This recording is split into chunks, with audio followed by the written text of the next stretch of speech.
শীতকালে সকালে রাজামশাই আর সভাসদ সকলে এমনকি মন্ত্রীমশাই রৌদ্রের মধ্যে হাঁটছিলেন। কিছুটা পথ হেঁটে যাওয়ার পরে রাজামশাই হাঁপাতে হাঁপাতে বলে, দূর ছাই, এই রোদ্দুরে আমার কালো ঘাম বেড়ে যাচ্ছে। কেউ রোদ্দুরে হাঁটে?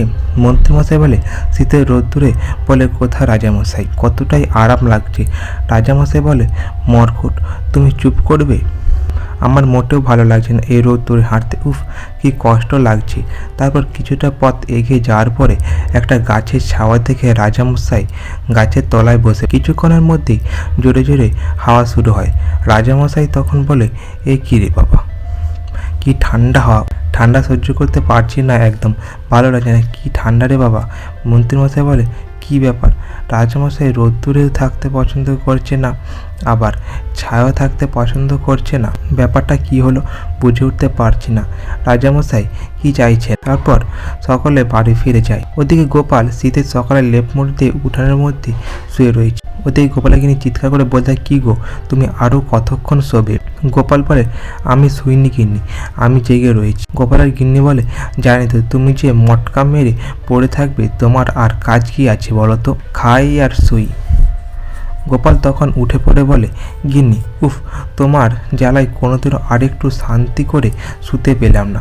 এই শীতের সকালে কোথায় একটু মুড়ি দিয়ে ঠান্ডার মধ্যে আর রোদ্দুরের মধ্যে শোবো, তাও তুমি শুতে দেবে না।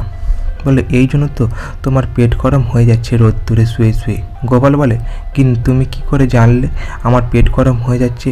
বলে, রোদ্দুরের মধ্যে শুয়ে থাকলে তোমার পেট গরম হবে না।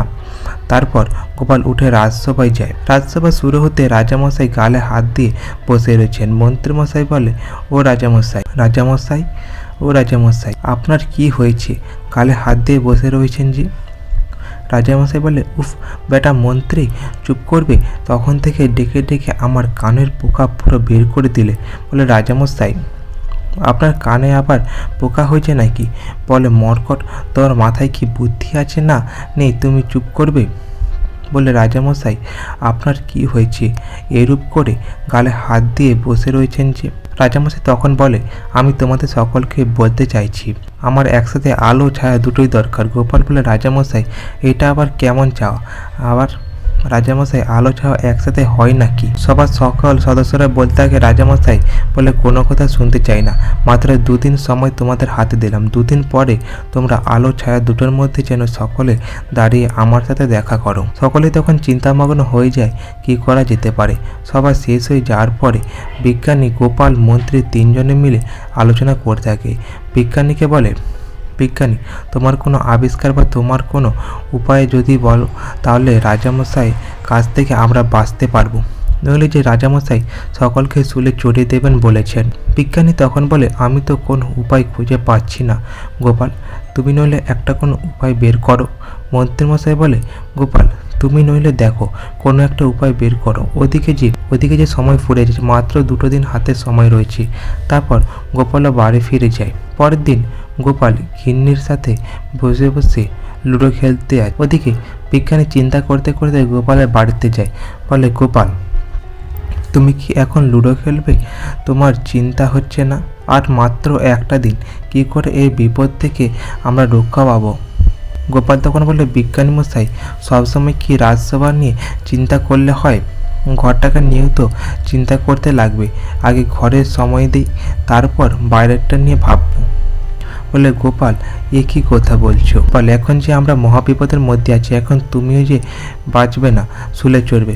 বলে, বিজ্ঞানী মশাই, ওর নিয়ে আমি চিন্তা করে নিয়েছি, আমার বানসেনারা আছে না, ওদেরকে আমি সমস্ত ব্যবস্থা করতে বলে দিচ্ছি। বলে, গোপাল, তুমি বলতে আমার বুকে জল এলো।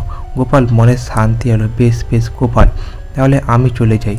তারপর বিজ্ঞানী চলে যায়। ওদিকে গুলটে পুটে ন্যাপলারা গোপালের কথা মতো সব বাঁশ টাচ কেটে কুটে সব নিয়ে এসে সুন্দর করে সাজানো শুরু করে দেয়। আর পরের দিন রাজসভা সকল সদস্যরা রাজসভার বাইরে দাঁড়িয়ে অপেক্ষা করতে থাকে গোপালের জন্য।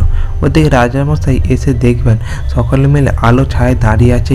সবাই সকালে বলে কী ব্যাপার, এখনও পর্যন্ত তো গোপাল এলো না, কোনো ব্যবস্থাও তো করলো না। ওইদিকে যে রাজামশাই আসারও সময় হয়ে গেল, এখন আমাদেরকে যদি আলো ছায়ার মধ্যে না দাঁড়াতে দেখে তাহলে তো আমাদের সকলকে শুলে চড়াবেন। তারপর যখন দেখে গুলটে পুটির মাথায় একটা দড়ি বাঁধানো খাটিয়া নিয়ে বলে এই তো গোপালের বানর সেনারা আসছে। অমনি বলে হ্যাঁ, তো আমাদের মনে একটু শান্তি এলো, মনে হচ্ছে এই তো গোপালে তো আসছে। তারপর গোপাল আসতেই সবার সাথে বলে সকলে বলে গোপাল উপায় পেয়েছো তাহলে? গোপাল বলে পেয়েছি তো অবশ্যই, কিন্তু আপনাদের সকলকে এই খাটিয়ার তলায় দাঁড়াতে হবে। তারপর সকলে মিলে খাটিয়াকে নিয়ে যেয়ে যার মাথায় তুলে ধরে রাখে আর খাটিয়ার তলায় সকলে দাঁড়িয়ে থাকে। তারপর খাটিয়ায় দড়ি দিয়ে এদিকে ওদিকে করে বাঁধা ছিল, আর রোদ্দুরটা ওই দড়ির মধ্যে লেগে কিছুটা গায়ে রোদ্দুর লাগে আর কিছুটা দড়িতে থাকার জন্য ছাওয়া লাগে। ওই অবস্থায় খাটিয়াটাকে নিয়ে রাজামশাইয়ের সামনে সকলে যায়। রাজামশাই বলে দেখি তোমরা রোদ্দুর আর ছায়ের মধ্যে দাঁড়িয়েছো নাকি দেখি। গোপাল বলে এই যে দেখুন রাজামশাই, আপনি যেমনটা চেয়েছিলেন তেমনটাই। এই দেখুন আমাদের গায়ে রোদ্দুরও লাগছে আবার ছায়াও লাগছে, রোদ্দুরের মধ্যেও আছি আবার ছায়ার মধ্যেও আছি, তাহলে আপনি খুশি তো?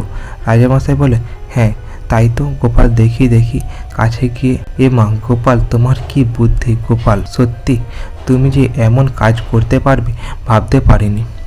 সভাসদরা বলে ভাগ্যিস গোপাল ছিল, নইলে যে আমাদেরকে শুলে চড়তে হতো। বাবারে বাবা, ওদিকে রাজামশাই খুশি হয়ে যায়। তাহলে আজ এই পর্যন্ত গল্পটি ভালো লাগলে অবশ্যই চ্যানেলটি সাবস্ক্রাইব করে দেবেন এরকম আরও কিছু গল্প পাওয়ার জন্য।